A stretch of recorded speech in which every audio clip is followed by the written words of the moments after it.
sama-sama hari ini kita akan merenungkan kembali kebenaran dari firman Tuhan yang terambil dalam Mazmur 9 ayat 10 sampai 11. Beginilah Injil Tuhan. Demikianlah Tuhan adalah tempat perlindungan bagi orang yang terinjak, tempat perlindungan pada waktu kesesakan. Orang yang mengenal namamu percaya kepadamu, sebab tidak kau tinggalkan orang yang mencari engkau ya Tuhan. Kalau kita perhatikan Mazmur pasal 9, itu berbicara tentang perlindungan Tuhan bagi orang-orang saleh. Jadi teman-teman sekalian, hari ini saya ingin mengajak teman-teman untuk memahami hati Tuhan. Kalau memang hari-hari ini kita berkata, Tuhan, lindungilah aku. Maka dari itu, marilah kita belajar untuk menjadi orang yang saleh. Orang saleh adalah orang yang selalu mencari Tuhan, hatinya terpaut kepada Tuhan. Sebab itu, kenapa saya di sini mau memberikan renungan kepada teman-teman. Saya mau mengajak teman-teman untuk mendekatkan diri kepada Tuhan yang Maha Esa. Karena hanya Tuhanlah yang sanggup untuk melindungi kita, untuk melindungi kehidupan kita semuanya. Nah, teman-teman saudara sekalian, cukup menarik dari pembacaan firman Tuhan kita pada hari ini, karena kita akan melihat apa yang akan dialami oleh orang-orang saleh.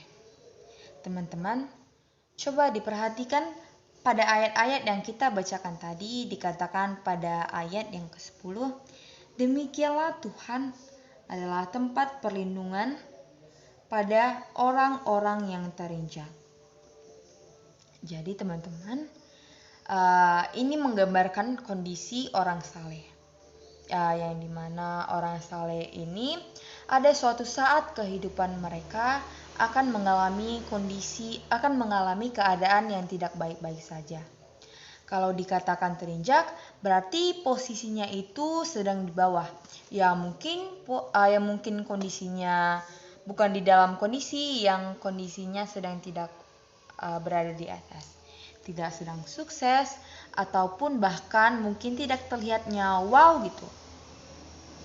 Ini diperlihatkan kalau sampai dikatakan terinjak, berarti kondisinya itu sedang di dalam kondisi yang sedang tidak baik-baik saja.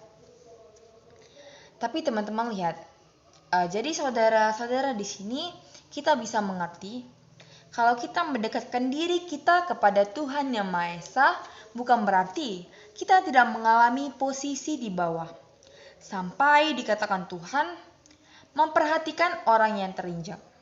Jadi, kalau sampai hari-hari ini teman-teman sekalian masih merasakan, atau saudara pun mungkin masih sedang mengalami masa-masa yang sulit, rasanya itu kita merasakan di bawah, tertekan, bahkan juga tertindas. Kita merasa ada sesuatu yang berat dalam batin kita. Maka dari itu teman-teman ingat, selama kita percaya kepada Tuhan, maka saya dengan teman-teman tetap di dalam perlindungan Tuhan. Nah, firman Tuhan ini begitu jelas memberikan kepada kita pengertian bahwa kalaupun kondisi kita tidak di dalam keadaan yang sedang baik, maka kita harus tetaplah percaya bahwa saya dan teman-teman tetap diperhatikan oleh Tuhan. Seringkali kita suka berpikir, wah, kalau kita di dalam keadaan yang enak, nyaman, itu berarti Tuhan sedang memberkati kita dan menyertai kita. Kita sukses, semuanya tidak ada kendala, itu berarti juga kita sedang diawasi atau disertai oleh Tuhan.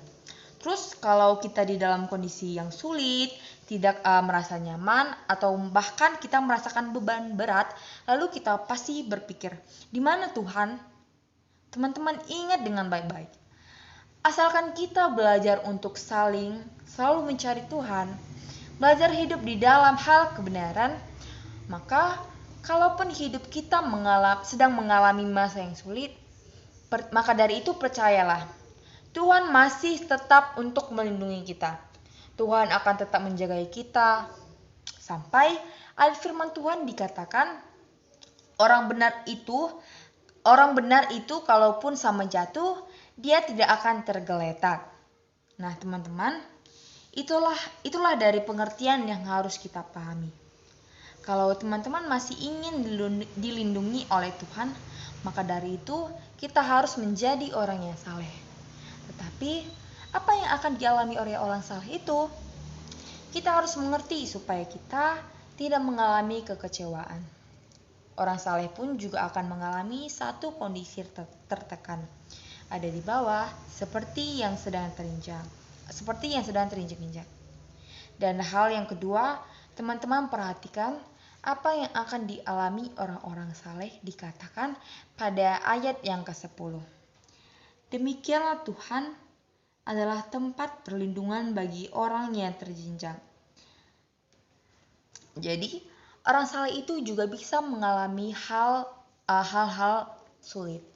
Selain mungkin dia merasa ada di posisi di bawah, tetapi ada suatu saat orang-orang tertentu akan mengalami masa yang sulit, meskipun mungkin posisinya tidak di bawah. Jadi, ini maksudnya apa? Begitu kan? Kesulitan yang sedang terjadi secara global, jadi salah satu contohnya itu di mana dunia kita ini sedang mengalami masa yang sulit, dampak dari virus corona dahulu. Kita terus menjalani hari-hari ini. Dengan hari-hari yang sulit. Teman-teman semua kita memahami bahwa kita memahami bahwa hari-hari ini adalah hari-hari yang sulit bagi kita untuk kita jalani. Tetapi saya percaya jika saya dan teman-teman betul-betul mengerti kebenaran dari firman Tuhan, jangan sudah berpikir, Tuhan, saya sudah mencari Tuhan, mengapa hidup ini kok tetap susah? Teman-teman ingat, orang yang mencari Tuhan, orang yang selalu ada di bawah kaki Tuhan, merindukan akan kehadiratnya Tuhan, belum tentu dia tidak mengalami masa yang sulit atau masa kesesakan. Karena di sini dikatakan dengan jelas, Tuhan melindungi kita pada waktu kita sedang mengalami kesesakan. Itu ada di ayat yang ke-10.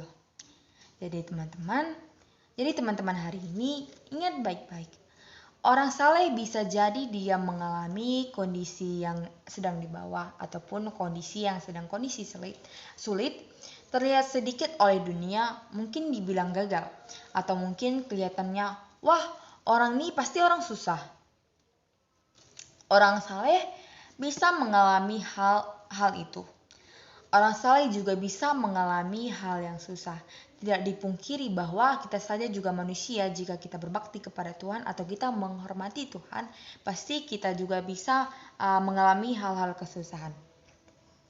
Satu dampak yang membuat kita mungkin mengalami kesesakan, yaitu bisa dialami oleh orang saleh. Tetapi percayalah teman-teman, perhatikan firman Tuhan, judul dari pasal dari Mazmur 9 ini begitu jelas, yaitu Allah pelindungan orang-orang saleh. Jadi pasti kita bertanya-tanya, apa sih artinya? Jadi artinya itu adalah sebesar apapun kesulitan yang sedang kita alami di dalam hidup kita, pasti akan ada jalan keluarnya yang diberikan Tuhan kepada kita. Jadi hanya begitulah firman Tuhan yang bisa saya sampaikan. Sekian dan terima kasih.